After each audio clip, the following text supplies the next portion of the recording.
আসসালামু আলাইকুম বন্ধুরা, আমি সালমা। আমি অশোকনগর থেকে বলছি। কেমন আছেন আপনারা সবাই?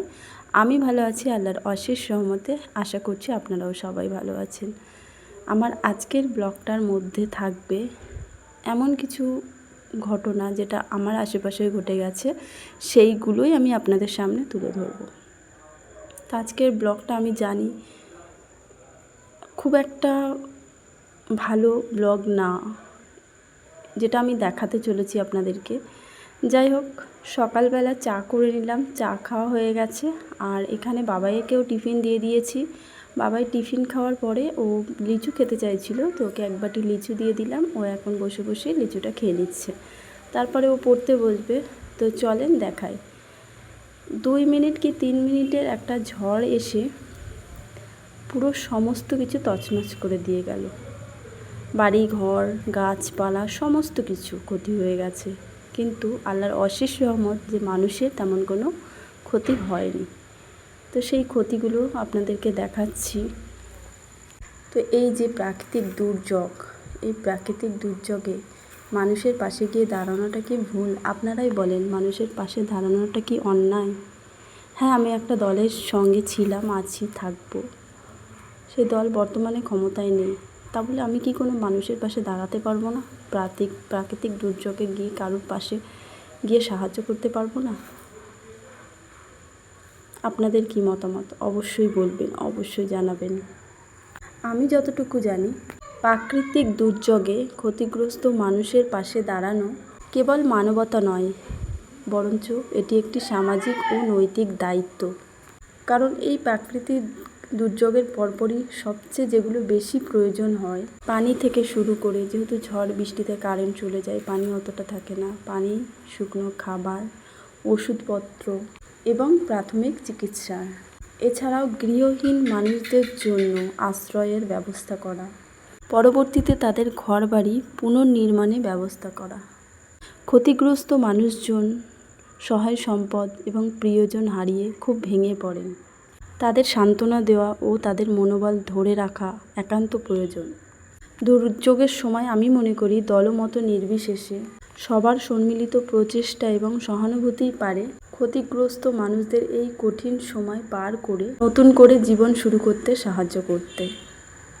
প্রকৃতির এই দুর্যোগে হয়তো অনেক কিছুই হারিয়ে যায়, কিন্তু মানুষের বেঁচে থাকার এক অদম্য ইচ্ছা এবং একে অপরের প্রতি সহমর্মিতা সব ধ্বংসস্তূপের চেয়েও শক্তিশালী।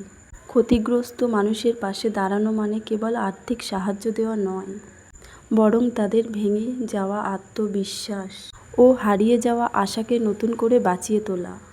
অন্ধকার রাতের পরে যেমন সোনালি সকাল আসে, তেমনি দুর্যোগের এই কঠিন সময় পেরিয়ে মানুষ ঠিকই ঘুরে দাঁড়াবে, এই বিশ্বাসটুকুই তাদের মনে সাহস যোগায়। দুর্যোগের আঘাত বাহ্যিক, কিন্তু এর ক্ষত থাকে মনে।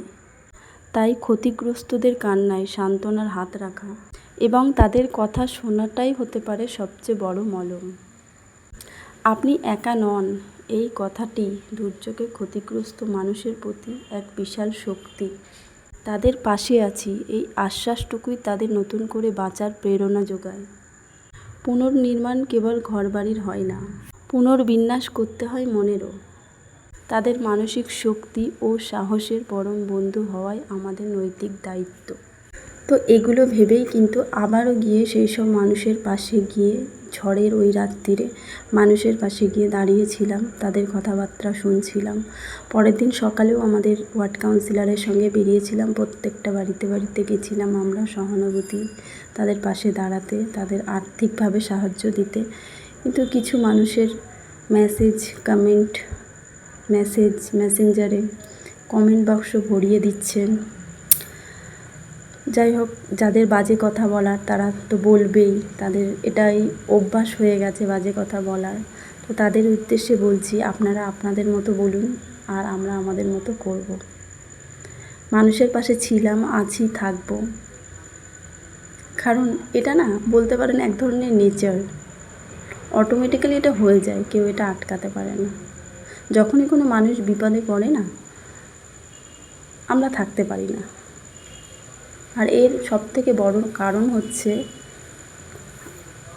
আমাদের রাজনৈতিক অভিভাবক মমতা বন্দ্যোপাধ্যায়, ওনার থেকেই সমস্ত কিছু শেখা। যাই হোক, পরপর আরও অনেক নেতৃত্ব আছে, তাদের কাছ থেকে অনেক কিছু শিখেছি।